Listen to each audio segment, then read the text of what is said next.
শীতকাল চলছিল আর আজকে দীপঙ্কর একদম ভোরে ৩টের সময় নিজের হাতে বালতি নিয়ে জমিতে পৌঁছে গেল। দীপঙ্কর প্রতিদিন একদম ভোর সকালে উঠে তার জমিতে যেত, সেচাই করত, ফসলগুলোকে আলাদা করত আর পুরো দিন জমির কাজকর্মে কাটিয়ে দিত। ওর দিনচর্চা কিছুটা এই ধরনেরই ছিল। দূর দূর পর্যন্ত পরিবেশ একদম নির্জন হয়ে যেন হারিয়ে গেছিল। চারিদিকে অন্ধকার নিজের রাজত্ব করে রেখেছিল। দীপঙ্কর ওই জমিতে নিজের জন্য একটা ছোট তাঁতের বাড়ি তৈরি করে রেখেছিল, যেখানে দীপঙ্কর প্রায় সময় মাঝরাত অবধিও রয়ে যেত। আর ও তার বাড়ির ছোট বাল্বটাকে যখনই জ্বালালো, দীপঙ্করের চোখ ওর থেকে 200 মিটারের দূরত্বে দাঁড়িয়ে থাকে এক মহিলার উপর পড়ে গেল, যে জমির একেবারে মধ্যিখানে গভীর গর্ত খুঁড়ছিল। একটা মহিলাকে এইভাবে নিজের জমিতে গর্ত খুঁড়তে দেখে দীপঙ্করের রাগ তো প্রচণ্ড হলো, কিন্তু পরের মুহূর্তেই ওর মাথায় এই খেয়ালটাও এলো যে আসলে এত অন্ধকারে কোনো মহিলা এই অবস্থায় জমিতে কি করছে। গ্রামবাসীরা এইসব ব্যাপারে গভীর ভাবনা চিন্তা করায় খুব ওস্তাদ হয়। দীপঙ্কর এক মুহূর্তে বুঝে গেল যে ডালের মধ্যে অবশ্যই কিছু কালো রয়েছে।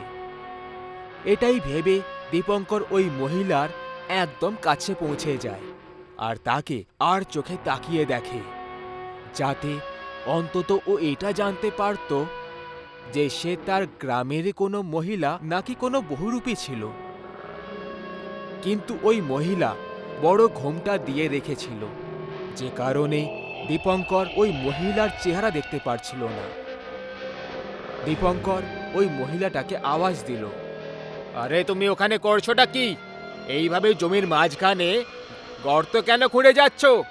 এরকম করাটা কি কোনো মহিলাকে শোভা দিচ্ছে? ওই মহিলাটা না তো দীপঙ্করের কোনো প্রশ্নের একটাও উত্তর দিল, আর না ওর নিজের কাজটা থামালো, বরং এখনো নিজের গর্ত খোঁড়ার গতিটাকে আরো দ্রুত করে দিল।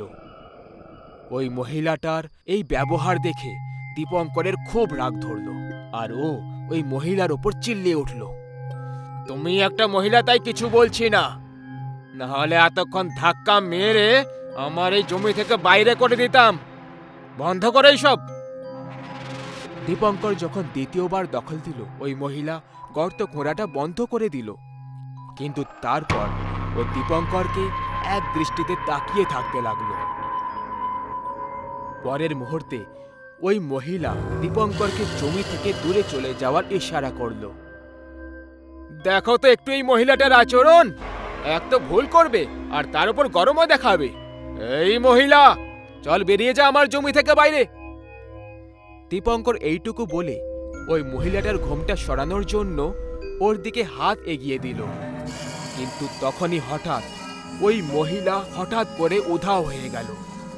কিছুক্ষণ আগে দীপঙ্কর যে মহিলার উপরে চিৎকার করছিল, পরেরই মুহূর্তে ওই মহিলাটা এক নিমেষের মধ্যে হঠাৎ করে উধাও হয়ে যাওয়া এক বিরাট বড় বিপদের দিকে ইশারা করছিল। বাপরে, এই আমি কার সঙ্গে পাঙ্গা নিয়ে ফেললাম? এ তো একটা পেতনি ছিল। জানি না আমার বুদ্ধিও তখন কোথায় ঘাস চড়াতে গেছিল যে আমি এই মহিলাকে বিরক্ত করলাম। দীপঙ্কর এবার তাড়াতাড়ি করে হাঁটতে শুরু করলো আর তাড়াতাড়ি দৌড়তে লাগলো। ও জমি থেকে বাইরে বেরোতেই যাচ্ছিল, আর তখনই ও নিজের সামনে ঠিক ওই মহিলাটাকেই দেখতে পেল, যে দীপঙ্কর কিছুক্ষণ আগে দেখতে পেয়েছিল। দীপঙ্কর ওকে দেখে পা দুটোকে পেছনে করে নেয়। ওই মহিলা আস্তে আস্তে দীপঙ্করের কাছে এগোতে লাগল। দীপঙ্কর একদম ঘাবড়ে গেল। তখনই ওই মহিলা নিজের ঘোমটা তুলে নিল। তার চেহারা দেখে দীপঙ্করের ঘাম ঝরতে শুরু হয়ে গেল।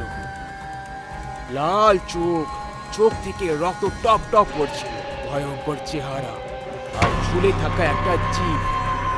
ওই মহিলার এই রূপটা দেখে দীপঙ্কর পা পিছলে মাটিতে পড়ে গেল। বাপরে, এই মেয়েটা তো একটা ডাইনি। আমাকে ছেড়ে দাও, আমাকে মেরো না, আমার ঘরে বউ বাচ্চা রয়েছে। পরিবার তো আমারও ছিল, কিন্তু মনে আছে এই জমিতেই আজ থেকে 5 বছর আগে তোমরা গ্রামবাসীরা মিলে আমার পরিবারকে পুঁতে দিয়েছিলে। আজ যখন আমি এই জমিতে মুক্তি পেলাম, তখন সবার আগে আমি নিজের বাচ্চাদের কবর খুঁড়তে শুরু করলাম, যাতে করে আমি ওদেরকে আবার জীবিত করতে পারি। কিন্তু তুই নির্দয়ী মানুষ, আমাকে তো সেটাও ঠিক করে করতে দিচ্ছিস না। এখন তোর মরা একেবারে নিশ্চিত। আমাকে ক্ষমা করে দাও, আমাকে ছেড়ে দাও। আমি গ্রামে কাউকে কিচ্ছু বলবো না যে তুমি আবার ফিরে এসেছো। এইটুকু বলে দীপঙ্কর জমি থেকে বেরিয়ে বাইরে পালাতে লাগে। কিন্তু তখনই ওই ডাইনি দীপঙ্করের পিঠে ঝাঁপিয়ে পড়ল আর ওকে নিজের সঙ্গে মাটির নিচে টানতে লাগলো, ঠিক সেইভাবেই যেভাবে কোনো জ্যান্ত মানুষকে মাটিতে দফন করা হয়। সেই সময় পুরো জায়গাটায় শুধু দীপঙ্করের চিৎকার শোনা যাচ্ছিল। কিছুক্ষণ পর দীপঙ্করের চিৎকারের আওয়াজ শান্ত হয়ে গেল, কিন্তু ততক্ষণ একটা গ্রামের লোক, যে আসলে সেই জমিতে কৃষি কাজ করত, ও ওখানে চলে আসে আর দীপঙ্করের চিৎকার শুনে নেয়।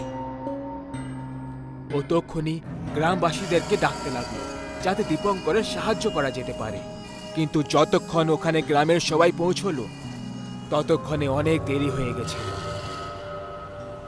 কয়েকজন গ্রামের লোক জমিটা দেখে একটু ভয় পেয়ে যায়, কিন্তু দীপঙ্করকে ওই জমি থেকে বাইরে বার করার জন্য ওরা সবাই আস্তে আস্তে ওই জমির কাছে যেতে লাগলো।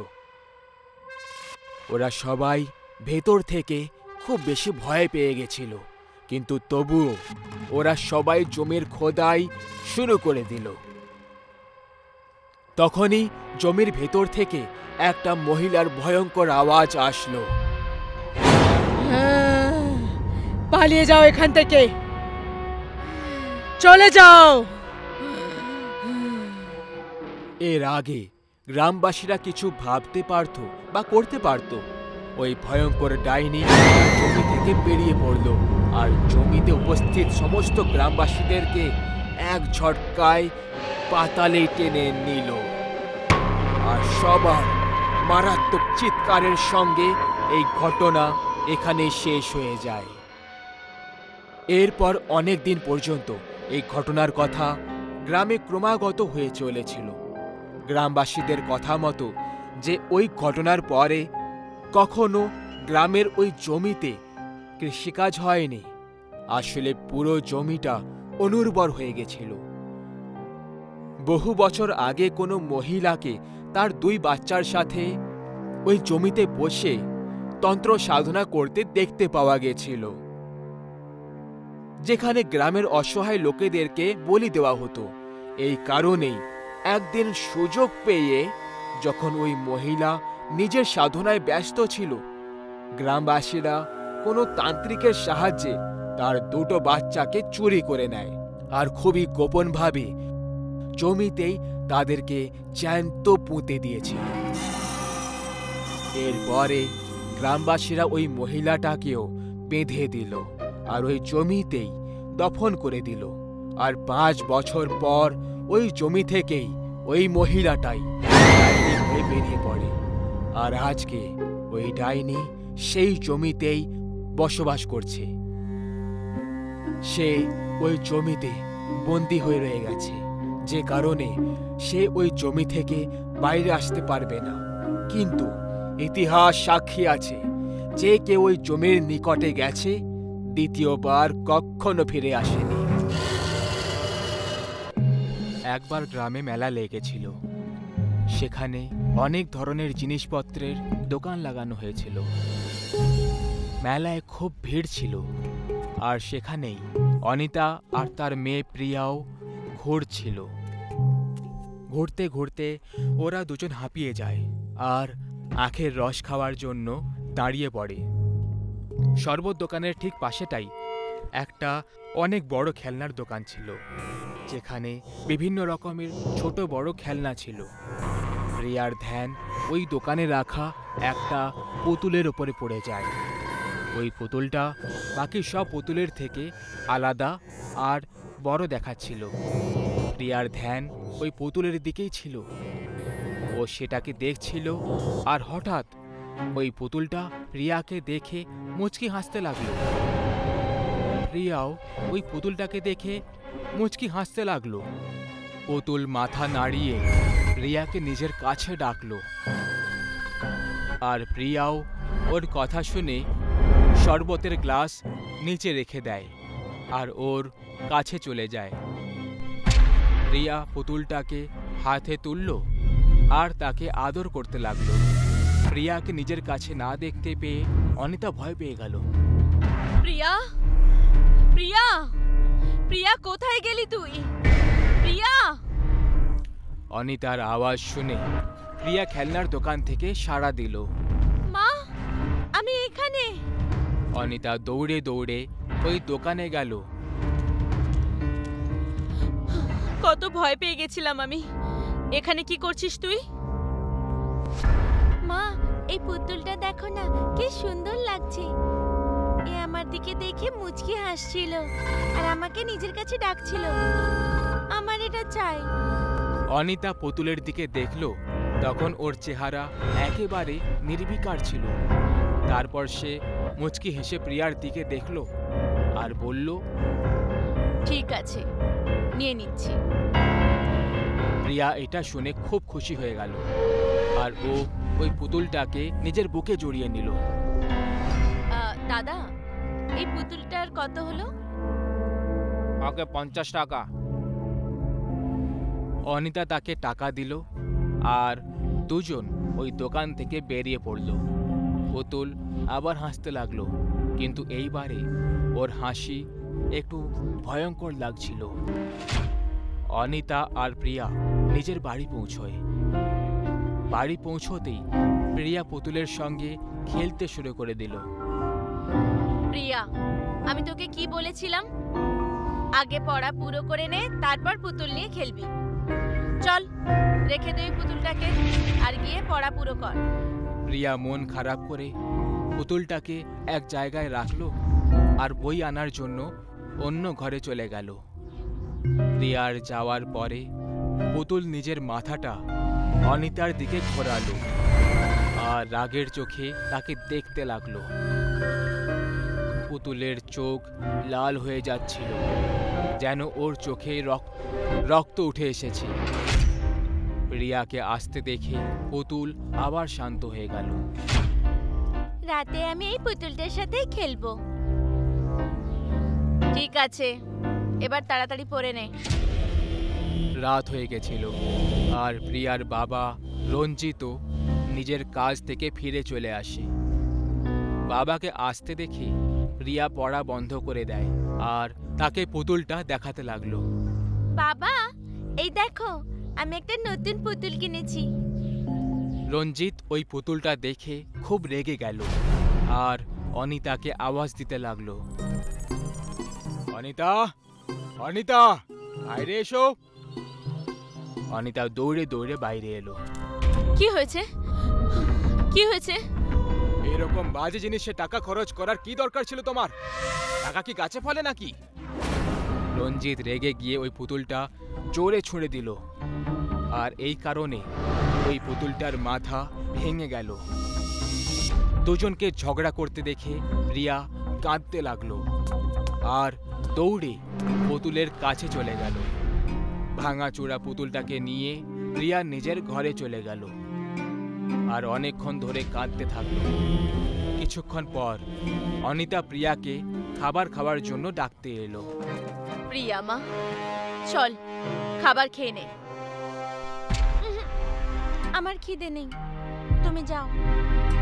প্রিয়া খাবার জন্য মুখের উপরে মানা করে দিল। পুতুল ভেঙে যাওয়ার কারণে ও খুব কাঁদছিল আর কাঁদতে কাঁদতে কিছু না মুখে দিয়ে পুতুলকে নিজের কাছে রেখে শুয়ে পড়ল। মাঝ রাত পেরিয়ে গিয়েছিল। অনিতা আর রঞ্জিত নিজেদের ঘরে ঘুমোচ্ছিল। প্রিয়াও একেবারে গভীর ঘুমে শুয়েছিল। হঠাৎ করে পুতুলের চোখ চমকাতে লাগলো আর আবার লাল হয়ে গেল। সে আস্তে করে প্রিয়ার হাত থেকে বাইরে চলে এলো আর নিজের থেকেই চলতে লাগলো। ওর ভেঙে যাওয়া মাথাটা ওর নিজের হাতে ধরে রেখেছিল। চলতে চলতে ও প্রিয়ার ঘর থেকে বাইরে এলো আর অনিতা ও রঞ্জিতের ঘরে যেতে লাগলো। পুতুল ওই দুজনের ঘরে চলে এলো। ও নিজের একটা হাত দাঁড় করালো আর ওদের দুজনকে হাওয়ায় তুলে নিল। যখনই তারা ছাদ অবধি পৌঁছলো, পুতুল ওদের দুজনকে ছেড়ে দিল আর তারা জোরে মাটিতে এসে পড়ে যায়। দুজন ঘুম থেকে জেগে যায়। ওরা কিছুই বুঝতে পারলো না যে আসলে এসব হচ্ছেটা কি। তারপরেই অনিতার চোখ পুতুলের দিকে গেল আর ওকে দেখে সে ভয় পেয়ে গেল। ওই পুতুল নিজের মাথা নিজের হাতে ধরে দাঁড়িয়েছিল। এ কোথা থেকে চলে এলো আর নিজের পায়ে দাঁড়িয়ে আছে? রঞ্জিত রেগে পুতুলটা তোলার জন্য গেল, কিন্তু ওই পুতুলটা এত ভারী হয়ে গেছিল যে রঞ্জিত পুরো জোর লাগিয়ে ওকে তোলার চেষ্টা করছিল, কিন্তু ওই পুতুলটাকে ও নাড়াতেও পারছিল না। সব শেষে পুতুলের রাগ বেড়ে গেল আর ও রঞ্জিতকে জোরে বিদ্যুতের ঝটকা দিয়ে দিল। ঝটকা খেয়ে রঞ্জিত দূরে গিয়ে পড়ে যায়। তুমি আমার প্রিয়াকে কাঁদিয়েছো, এখন আমি তোমাকে আর ছাড়বো না। পুতুলটা রঞ্জিতের ছাতিতে ঝাঁপ দিয়ে দিল। পুতুলের ভার রঞ্জিত সইতে পারছিল না। ও রঞ্জিতের ছাতিতে নিজের পা মারতে লাগলো। যখন যখন পুতুলের মার বাড়তে লাগলো, রঞ্জিতের মুখ আর নাক থেকে রক্ত বেরোতে লাগলো। আর কিছুক্ষণের মধ্যেই রঞ্জিতের মৃত্যু হয়ে গেল। অনিতা মৃত্যুর এই সব দৃশ্য একটা কোণে কাঁদতে কাঁদতে দেখছিল। ওই পুতুল রঞ্জিতকে মারার পর অনিতার দিকে এগোতে লাগলো। পুতুলকে আসতে দেখে অনিতা আরো বেশি ভয় পেয়ে গেল। আমাকে কিছু করো না, আমি ছাড়া প্রিয়ার আর কেউ নেই, আমাকে ছেড়ে দাও। প্রিয়ার আর তোমার কোনো দরকার নেই, এখন থেকে আমি প্রিয়ার খেয়াল রাখবো।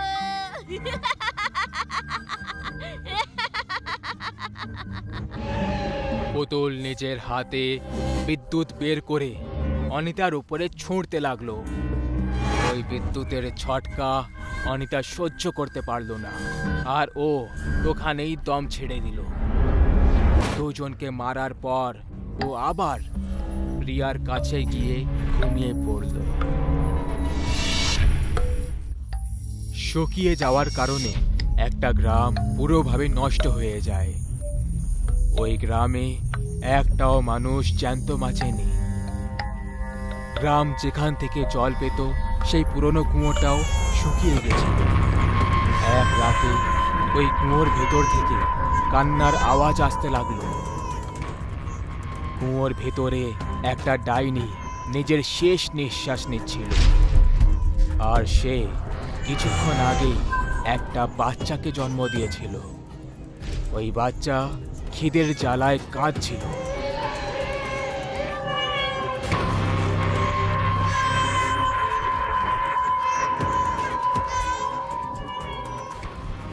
এখন ডাইনি ওকে দুধ খাওয়াতে পারছিল না, কারণ খিদের জ্বালায় সে মরে যাচ্ছিল। সে নিজের বাচ্চাকে ওপরে তুলে দিল আর পুরো জোর লাগিয়ে কুয়োর বাইরে ছুঁড়ে দিল। ওই বাচ্চা কুয়োর বাইরে মাটিতে পড়ে যায়, কিন্তু সে বেঁচে যায়। আমি আর বাঁচবো না, কিন্তু আমাকে কথা দে যে তুই আমার প্রতিশোধ অবশ্যই নিবি। ক্ষুধার্ত শয়তান হয়ে সবাইকে খেয়ে ফেলবি।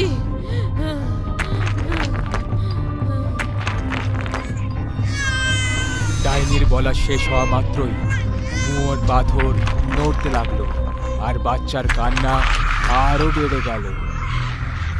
কুয়োর সব পাথর এক এক করে ডাইনির ওপরে পড়তে লাগলো। আর দেখতেই দেখতে পুরো কুয়ো পাথর দিয়ে ঢাকা হয়ে যায়। ডাইনির মরে যাওয়ার পর ওই বাচ্চাটা কাঁদতে কাঁদতে ওখান থেকে উধাও হয়ে গেল, আর তারপর কখনো দেখা যায়নি। ওই গ্রাম থেকে অনেক দূরে অন্য গ্রামে একটা লোকের মৃত্যু হয়ে যায়, আর সবাই তাকে পোড়ানোর জন্য নিয়ে যাচ্ছিল।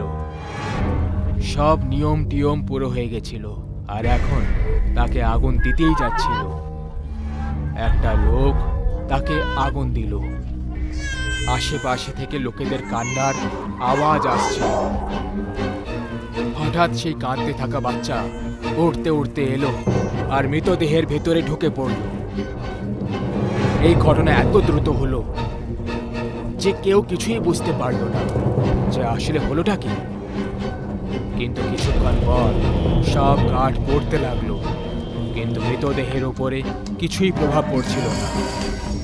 ওখানকার সব লোকেরা ভয় পেতে লাগলো। সব কাঠ জ্বলে যাওয়ার পর ওই লাশ নিজের থেকেই উঠতে লাগলো, কিন্তু তার পায়ের উপরে ওই আগুনটা তেমনই ছিল। লাশ উঠে দাঁড়িয়ে পড়ল, আর তাকে দেখে ওখানের সব লোকেরা দৌড়ে পালিয়ে গেল। খাবার চাই। ওই মরে যাওয়া লোকটার মধ্যে ডাইনির সেই বাচ্চারা প্রবেশ করে ফেলেছিল, আর এখন সেই ক্ষুধার্ত শয়তান হয়ে নিজের মায়ের প্রতিশোধ নিতে এসেছিল।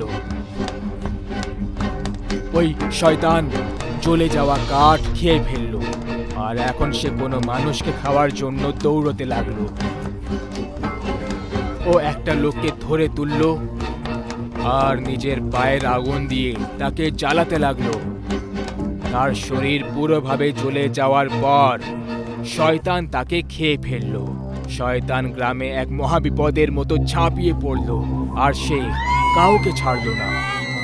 মহিলা, বাচ্চা, বুড়ো, যুবক সবাইকে পুড়িয়ে খেতে লাগলো। চারিদিক থেকে গ্রামবাসীদের চিৎকার শুনতে পাওয়া গেল। কিছুক্ষণ পর পুরো গ্রাম শান্ত হয়ে গেল, কারণ সবাইকে এই শয়তানটা খেয়ে ফেলেছিল। কিন্তু সে এখনো ক্ষুধার্ত ছিল। সে নিজের আশেপাশে দেখতে লাগলো, জোরে জোরে চিৎকার করতে লাগলো।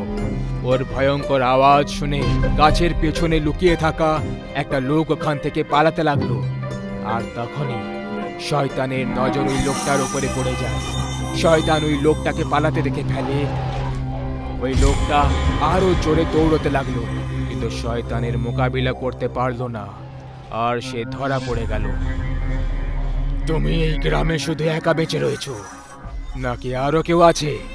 আমি কিছুই জানি না, আমাকে ছেড়ে দাও। আমার খিদে এখনো অবধি শান্ত হয়নি, সেই জন্য আমি তোমাকে ছাড়তে পারবো না। আমাকে খাওয়ার পর তুমি কি খাবে, আর কাকে খাবে? শয়তান চিন্তায় পড়ে গেল, আর হঠাৎ তার একটা কথা মনে পড়ে গেল। তুমি সেটার চিন্তা করো না, আমার খিদে শুধু মানুষদের খেলেই পুরো হয় না, আমি জন্তুদেরও ধরে খেতে পারি। তাহলে যাও, জন্তুদের খাও, আমাকে ছেড়ে দাও, আমি তোমার পায়ে পড়ছি। ওই লোকটা যখনই ওই শয়তানের পায়ে পড়ার জন্য নিচে ঝুঁকলো, পায়ের আগুন তাকে জ্বালাতে শুরু করে দিল, আর কিছুক্ষণের মধ্যেই সে পুরোভাবে জ্বলে গেল। মূর্খ মানুষ, তাও আবার আমার আগুনে জ্বলে গেল। শয়তান ওই লোকটাকেও খেয়ে ফেলল, কিন্তু তার খিদে এখনো অবধি শান্ত হয়নি। আরো খাবার চাই। মানুষদেরকে খাওয়ার পর ওই শয়তান এবার জমির দিকে এগিয়ে গেল।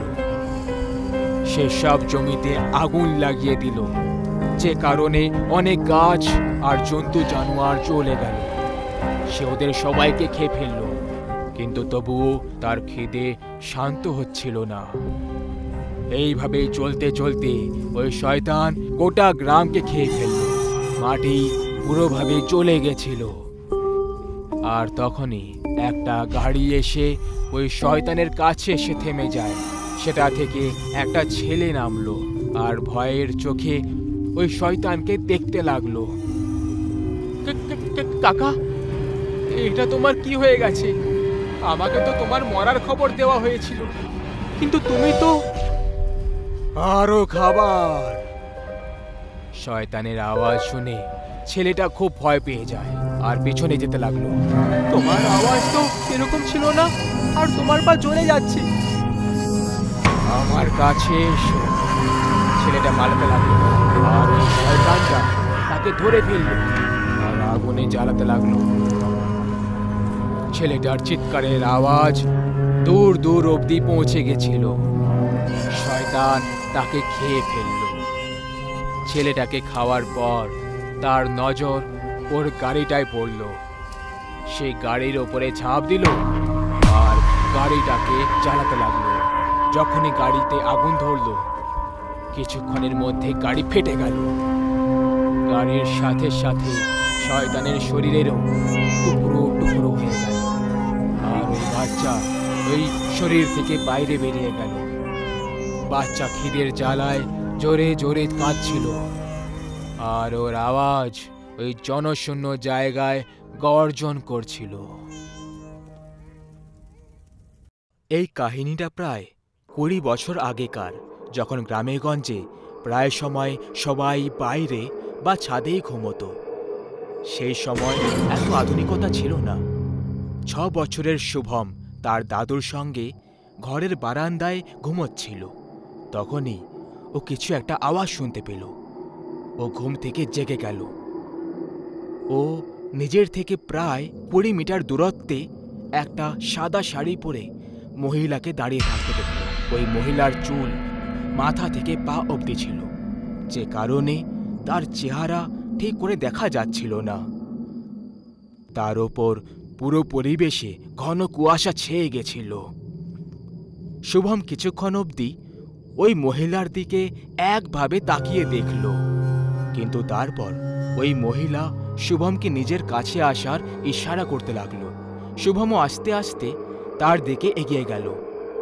আর তখনই ওই মহিলা শুভমের চেহারায় স্পর্শ করে আর তারপর ওকে নিয়ে কোনো একটা জায়গায় নিয়ে চলে গেল আর উধাও হয়ে গেল। পরের সকালে দাদু নিজের কাছে শুভমকে দেখতে পেল না। তখন ওকে পুরো বাড়িতে খুঁজতে লাগলো। শুভম, খোকা শুভম, শুভম। দাদু বাড়ির লোকেদের কাছেও শুভমের ব্যাপারে জিজ্ঞেস করে, কিন্তু বাড়ির লোকেরা তো উল্টে দাদুকেই প্রশ্ন জিজ্ঞেস করতে লাগলো। আরে ও সুমন বাবু, তুমি কোথাও শুভমকে দেখেছো? আরে তুমিও যে কি করো এখন বাবা? তোমার সাথীও প্রত্যেকদিন রাতে ঘুমোয়, আর তুমি আমাদেরকে প্রশ্ন জিজ্ঞেস করছো?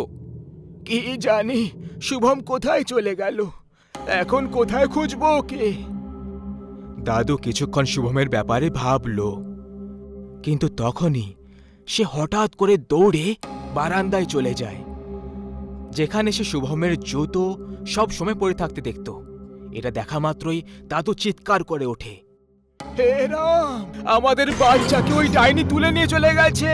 আমি আগেই মানা করেছিলাম ছোট বাচ্চাদের বারান্দায় শোবার জন্য পাঠাবে না, কিন্তু এই বুড়ো লোকটার কথায় কে কান দেয়? তখনই ওখানে সুমন দৌড়ে দৌড়ে চলে আসে। আরে কি হয়েছে বাবা, কেন এত চিৎকার করছো? শুভম উধাও হয়নি, আসলে ওই বন্ধা ডাইনি আমাদের শুভমকে নিজের সঙ্গে নিয়ে চলে গেছে। আরে কি বাবা, বুড়ো বয়সে পাগল হয়ে গেলে নাকি? যা তা তখন থেকে বলে চলেছ। আরে তোমরা সবাই বোকা ছেলে আর বোকাই থাকবে। তোমরা সবাই এটা কেন বুঝতে পারো না যে ওই বন্ধা ডাইনি আবার এই গ্রামে ফিরে এসেছে, নিজের পুরনো প্রতিশোধ পুরো করার জন্য আবার এসে গেছে। ঘরের সবাই খুব চিন্তায় ছিল আর দৌড়ে দৌড়ে বাইরের দিকে চলে আসে। ওরা সবাই মিলে শুভমকে পুরো গ্রামে খুঁজতে লাগলো, কিন্তু তারা ওকে কোথাও খুঁজে পেল না। আরে আমার কথা কেউ শুনছে না কেন? তোমরা সবাই এটা কেন বুঝতে পারো না যে শুভম গ্রামে হারায়নি, বরং ওকে ওই কালমুখী ডাইনি নিজের সুরঙ্গে লুকিয়ে রেখেছে হবে? তোমাদের সবাইকে ওখানে যাওয়া উচিত। আরে শুনুন আপনারা, আমার মনে হয় বাবা একদম ঠিক বলছেন। এরকম হতে পারে যে আমাদের শুভম সত্যি সত্যি কোনো ডাইনির কাছে রয়েছে। আরে কি সুমনা, তুমিও না বাবার কথাই বিশ্বাস করছো? এতে আমাদের শুধু সময় নষ্ট হবে। আরে বাবা, চেষ্টা করতে বাধাটা কোথায়? আমি তোমাদের কাছে অনুরোধ করছি, আমার বাচ্চার জন্য একবার দাদুর কথা মতো ওই জায়গায় গিয়ে দেখা দরকার। তারপর সবাই দাদুর কথা মতো জায়গায় যাওয়ার জন্য বেরিয়ে পড়ে। ওদের পৌঁছতে পৌঁছতে সন্ধে হয়ে গেছিল, আর সব শেষে ওরা সবাই একটা সুড়ঙ্গের কাছে গিয়ে থেমে যায়। গ্রামের আরও কয়েকজন লোক ওদের সঙ্গে ছিল। এই সুড়ঙ্গটার খোদাই শুরু করো। এটাকে ততক্ষণ খুঁড়তে থাকো যতক্ষণ এর নিচে থেকে রক্তের ফোঁটা আর চিৎকার না শুনতে পাওয়া যায়। বাবা, আমার সত্যি মনে হয় যে তুমি বুড়ো বয়সে এসে পাগল হয়ে গেছো। তুমি কেন বুঝতে পারছো না যে এই সব করে কিছু লাভ হবে না? এর থেকে ভালো হবে যদি আমরা নিজেদের বাচ্চাকে খুঁজি। সুমন, চুপচাপ এদেরকে নিজের কাজ করতে দাও। মাঝখানে দখল দিতে এলে তাহলে যা হবে তার দায় কিন্তু তুমি হবে। দাদুর থেকে বকা খাওয়ার পর কিছুক্ষণের জন্য সুমন শান্ত হয়ে তামাশা দেখতে লাগলো। তান্ত্রিক ঠিক ওর পাশে দাঁড়িয়ে ক্রমাগত তন্ত্রমন্ত্র পড়ে চলেছিল। আস্তে আস্তে এবার সূর্যও ডুবে যাচ্ছিল। সুমনের রাগ আর পরিস্থিতি খারাপ হওয়া দুটোই সময়ের সাথে বেড়েই চলেছিল। সুমন হঠাৎ করে বিরক্ত হয়ে বলে উঠল, এবার যদি আপনার এই বাজে চর্চায় যুক্ত হতে চাও তাহলে ঠিক আছে, আমি একাই নিজের বাচ্চাকে খোঁজার জন্য বেরোচ্ছি। এই বলে সুমন ওখান থেকে বেরোচ্ছিল, আর তখনই ওর পা মাটির সঙ্গে চিপকে গেল, যে কারণে ও আগে এগোতেই পারছিল না। ঠিক সেই সময় খোদাই করার সময় মাটির নিচে থেকে একটা বাচ্চার চিৎকার শুনতে পাওয়া গেল, আর রক্তের লাল লাল চিহ্ন মাটিতে দেখতে পাওয়া গেল। ভালো করে শোনো এই আওয়াজটা। তান্ত্রিক, তুমি তোমার প্রক্রিয়াটাকে তাড়াতাড়ি করে দাও। যে লোকটা খোদাই করছিল সে কান লাগিয়ে ওই আওয়াজটা শুনতে লাগলো, কিন্তু তখনই ওকে কোনো একটা হাত মাটির নিচে থেকে ভেতরে টেনে নিল, যে কারণে এক ঝটকায় ও পাতালের ভেতরে গিয়ে মিশে গেল। থেমে যাও সবাই, সবাই এই গর্ত থেকে দূরে সরে যাও। তান্ত্রিক এবার গঙ্গা জলের ফোঁটা ওই খোদাই করার স্থানে ছড়িয়ে দিল, যাতে ওই জায়গাটার শুদ্ধিকরণ করা যায়। তান্ত্রিক আস্তে আস্তে ওই গর্তের কাছে চলে যায়। তার হাতে কয়েকটা বীজ ছিল। সে যখনই ওই বীজগুলোকে ওই মাটিতে ছড়িয়ে দিল, তখনই মাটির নিচে থেকে একটা বাচ্চার লাশ উপরে চলে আসে, আর চেহারার ওপর থেকে মাটি সরানোর পর তারা দেখতে পায় যে এ তো তাদের শুভমের দেহ। হে ভগবান, এ কি হয়ে গেল আমার বাচ্চার? সবাই কাঁদতে লাগলো, শুভমের মৃত্যুর জন্য শোক মানাতে লাগলো। তখনই তান্ত্রিক তাদের সবাইকে শান্ত করে এটা বলল, দেখুন, আপনারা শান্ত হয়ে যান। আমি নিজের ঘোর তপস্যায় লীন হতে চলেছি। আপনারা সবাই কিছুক্ষণের জন্য চিৎকার করবেন না। এরপরে তান্ত্রিক তার তন্ত্রবিদ্যার ব্যবহার শুরু করে দিল। কিছুক্ষণের মধ্যেই একটা মহিলা সামনে এসে প্রকট হলো। তাহলে সে তুই ছিলি যে এই খেলাটা খেলেছে? এবার বল, শুভম কোথায় আছে? তুই ওর সঙ্গে কি করেছিস? আমি তোকে কবেই মেরে দিয়েছি, আর ওর আত্মাকে পরলোক পাঠিয়ে দিয়েছি। খুব মজা করতে, তাই না গ্রামবাসীরা? আমি বন্ধা বলে তোমরা সবাই মজা করতে। এবার শাস্তি পাওয়ার জন্য তৈরি হয়ে যাও, তৈরি হয়ে যাও। কিন্তু তুই আমাদের বাচ্চাকে কেন কেড়ে নিলি? ওই নির্দোষ বাচ্চাটা তোর কি ক্ষতি করেছিল? ক্ষতিও কিছু করেনি, বরং তুই করেছিলি বুড়ো। মনে আছে 27 বছর আগে যখন তুই গোটা গ্রামে আমাকে নোংরা আর একটা চরিত্রহীন মহিলা বলে ঘোষণা করে দিয়েছিলি, আর আমি বন্ধা হওয়ার জন্য আমার মজা করেছিলি? আর শেষে আমি হতাশ হয়ে আমাকে আত্মহত্যা করতে হলো। কিন্তু আমি তারপর গ্রামে ফিরে এলাম একটা ভয়ঙ্কর ডাইনির রূপ নিয়ে। কিন্তু সেইবারেও তুই আমাকে আমার উদ্দেশ্যে সফল হতে দিসনি। তার ফল তোর সামনে রয়েছে। আরে যদি প্রতিশোধী নেওয়ার ছিল তাহলে আমার থেকে নিয়ে নিতিস। আমার নাতি তো বেচারা নির্দোষ ছিল। প্রতিশোধ তো আমি তোর থেকেই নিতে এসেছিলাম। আমি মরে যাওয়ার পরের দিন সবার আগে তোর ছেলেকেই তুলে নিয়ে এসেছিলাম, কিন্তু সৌভাগ্যক্রমে ও বেঁচে গেছিল। কিন্তু আজকে আমার উদ্দেশ্য সফল হয়ে গেছে। এইটুকু বলে ওই ডাইনি বাতাসে কখন যে উধাও হয়ে গেল। সুমন সমেত পুরো পরিবার চিৎকার করে করে সুমনকে হারানোর জন্য কাঁদতে লাগলো। আর এরই সাথে এই গল্পের এখানে সমাপ্তি হয়ে যায়। মা, ও আমাকে মেরে ফেলবে। ও আমাকে মারার উদ্দেশ্যে এসেছে। ও আমাকে মেরে প্রতিশোধ নিতে এসেছে। মা, মা আমাকে বাঁচাও, আমাকে বাঁচিয়ে নাও। শুভেন্দু গত 10 বছর ধরে খুবই অদ্ভুত ব্যবহার করছিল।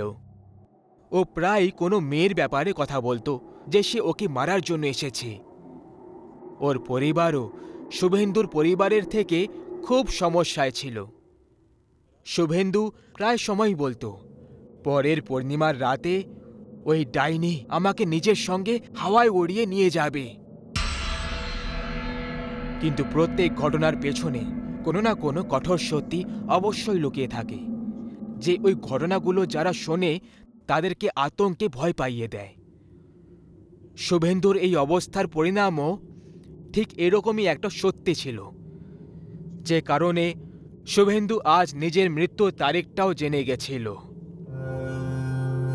1 বছর আগে শুভেন্দু পেশায় একটা মেকানিকের কাজ করত। জীবন শুধু কেটেই যাচ্ছিল। ওর অনেক বেশি টাকা হঠাৎ করে কামানোর লোভ সবসময়ই থাকত।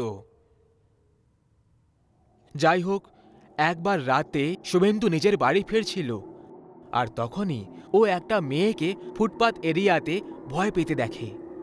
ও ওই মেয়েটার কাছে গেল আর বলল, ম্যাডাম, আপনি এখানে এত বেলায় চুপচাপ দাঁড়িয়ে কি করছেন? আপনি জানেন তো এটা একটা রেড লাইট এরিয়া। এই জায়গা রাতের সময় তো কি, দিনের আলো তো মেয়েদের জন্য ভালো নয়। আমি ওই এরিয়া থেকেই তো পালিয়ে এসেছি। প্লিজ আমাকে আজ রাতের জন্য জায়গা দিয়ে দিন। কাল সকাল হতে আমি এখান থেকে চলে যাব, প্লিজ। ঠিক আছে, কিন্তু কেউ যেন এই ব্যাপারে জানতে না পারে। আজ রাত আপনি আমার বাড়িতে থাকতে পারেন। তাছাড়া আপনার নামটা কি? আমার নাম চারুলতা। আমি এখানকারই বাসিন্দা। কিন্তু এই লোকগুলো আমাকে জবরদস্তি এখানে রাখতে চায়, আর এই কারণেই আমি এদিক ওদিক পালিয়ে বেড়াচ্ছি।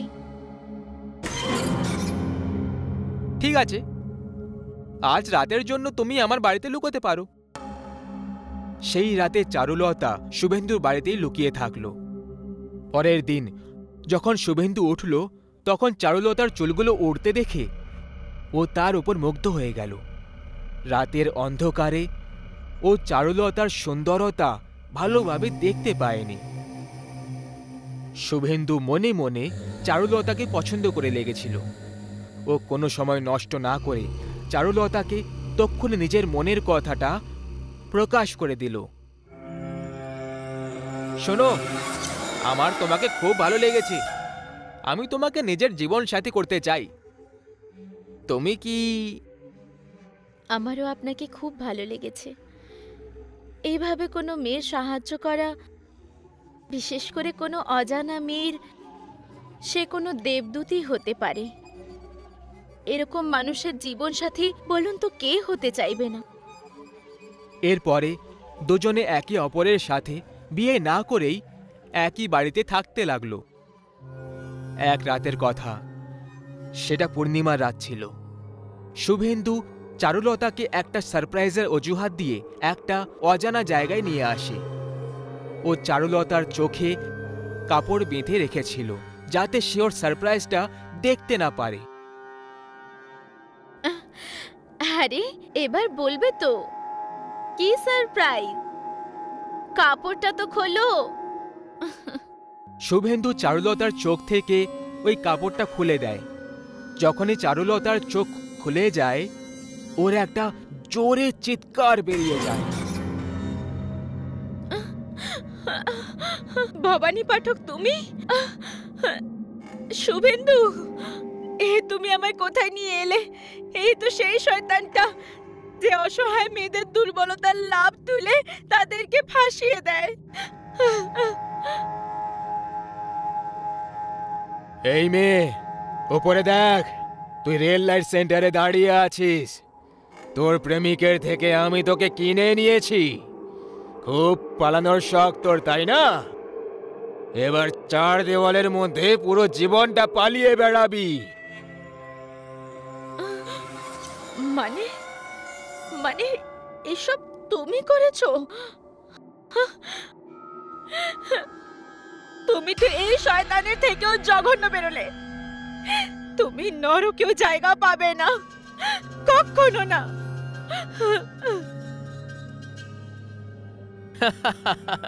নরকের ব্যাপারে তো জানি না, কিন্তু এখন তোকে বিক্রি করে যে টাকা পেয়েছি সেটা দিয়ে আমার জীবনটা স্বর্গে তো খুব সহজেই বদলে যাবে। তোর কি মনে হলো আমি তোকে ভালোবেসে ফেলেছি? আরে পাগলি, যে রাতে তুই পালিয়েছিলি সেই রাতে এদের সঙ্গে আমার বোঝাপড়া হয়ে গেছিল। তোর সঙ্গে জবরদস্তি করলে পুলিশ থানায় পড়ে দিত আমাকে। কিন্তু এবার তো সবার এটাই মনে হবে যে তুই এখানে নিজের ইচ্ছায় এসেছিলি, আর প্রত্যেক রাতে তোর শরীরের নিলামি হবে। শয়তান, আমি তোকে জ্যান্ত মেরে ফেলবো। তুই মনে রাখিস, খুব তাড়াতাড়ি রাতও এটাই হবে আর দৃশ্যটাও এটাই হবে। তোকে পাগল করে তোর আত্মাকে তোর শরীর থেকে টেনে নিজের সঙ্গে নিয়ে যাব। যত কষ্ট আমার হবে তার থেকে অনেক বেশি কষ্টের সঙ্গে তুই মরবি। জ্যান্ত থেকেও তুই মৃতকদের মতো জীবন কাটাবি তুই। যাই হোক, এরপর এই সব কিছু এখানে সমাপ্ত হয়ে গেল। চারুলতাকে জবরদস্তি রেড লাইট এরিয়াতে সেক্স স্লেভ হিসেবে কাজ করতে বাধ্য করা হলো। কিন্তু ঠিক 6 মাস পরে হঠাৎ একটা খবর চলে এলো যে চারুলতা পাখায় গলা দড়ি দিয়ে আত্মহত্যা করে নিয়েছে। এর ঠিক 2 দিন পরেই আরও একটা খবর এলো যে ভবানী পাঠকেরও সড়ক দুর্ঘটনায় মৃত্যু হয়ে গেছে। সব থেকে বড় পাপী সে এখনো বেঁচে ছিল, শুভেন্দু। আজ 6 মাস পর চারুলতার আত্মা শুভেন্দুর সন্ধানে এসেছিল, আর এখন পৃথিবীর কোনো সাধু, তান্ত্রিক, পণ্ডিত ওকে মোটেই বাঁচাতে পারত না। অপেক্ষা ছিল তো শুধু পূর্ণিমার রাতের। আর যখনই পূর্ণিমার দিন এলো, শুভেন্দুর শরীর খারাপ হতে লাগলো। ওর চিৎকার এত কষ্টের ছিল যেন ওকে গরম তাওয়ায় রেখে একভাবে সেঁকা হচ্ছিল। প্রত্যেক 10 মিনিটে ও অজ্ঞান হয়ে যেত, আর সবার শেষে রাত 1টার সময় করে ওই ডাইনি শুভেন্দুর ঘরে প্রবেশ করে ফেলে। তার ভয়ঙ্কর চেহারা দেখে শুভেন্দু চিৎকার করতে লাগলো, কিন্তু ওর আওয়াজ ওই ঘর অবধি সীমাবদ্ধ থাকতে পারত। আমাকে ক্ষমা করে দাও, প্লিজ আমাকে ছেড়ে দাও। আমি তোমার সাথে ভুল করে ফেলেছি, কিন্তু কথা দিচ্ছি যে আমি এরকম অন্য কোনো মেয়ের সঙ্গে আর কখনো করব না। কি করে ছেড়ে দি? মনে আছে তো সেই পূর্ণিমার রাত যখন তুই ওই শয়তানের সঙ্গে আমার বোঝাপড়া করেছিলি? আমি তোকে সেই রাতে সতর্ক করেছিলাম, কিন্তু তুই আমার সব কথাগুলোকে তোয়াক্কা না করে উড়িয়ে দিয়েছিলি। আর আজ আমি তোর ক্ষমা চাওয়াটাকেও উড়িয়ে দেব।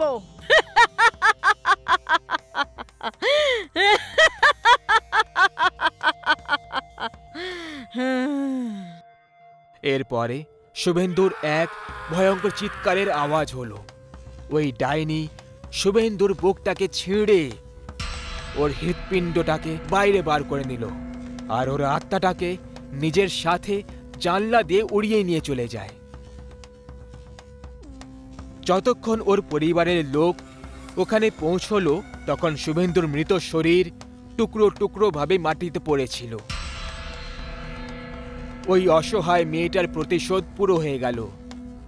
সেই জন্য কথায় বলে, কর্ম কখনো কারোর ঠিকানা ভোলে না, আর কোনো আত্মার প্রতিশোধ পৃথিবীর সবথেকে মারাত্মক মৃত্যু দেয়।